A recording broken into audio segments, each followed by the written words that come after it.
خوشبخت کسی که با ولایت باشد। জন্মস্থান মাশাদে চিরনিদ্রায় শায়িত হলেন Ebrahim Raisi. যেখানকার মাটিতে কেটেছে শৈশব কৈশোর, আজ সেখানেই সমাহিত করা হলো ইরানের প্রেসিডেন্টকে,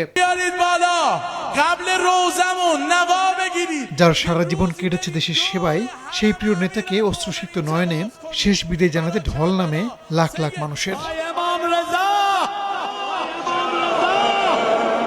বৃহস্পতিবার ইমাম রেজার মাজারে দাফন করা হয় রাইসিকে। এর আগে মাশাদের বিমানবন্দরে ইরানের প্রেসিডেন্টের মরদেহকে জানানো হয় রাষ্ট্রীয় সম্মান। এ সময় এক আবেগঘন পরিবেশ তৈরি হয়। মাশাদে আনার আগে মরদেহ নেওয়া হয় বীরজান শহরে। তাবরিজ, কোম, তেহরানের মতো এখানেও তাকে শেষ শ্রদ্ধা জানাতে রাস্তায় নেমে আসেন লাখ লাখ মানুষ। রাইসি বাদেও নিহত অন্যদের মরদেহ নিজ নিজ জন্মস্থানে পাঠানো হয়।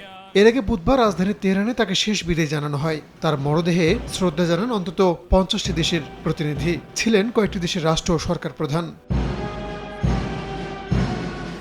নগদে 500 টাকা বা তার বেশি পেমেন্টে পেতে পারেন ঢাকায় জমিসহ 20 কোটি টাকার পুরস্কার।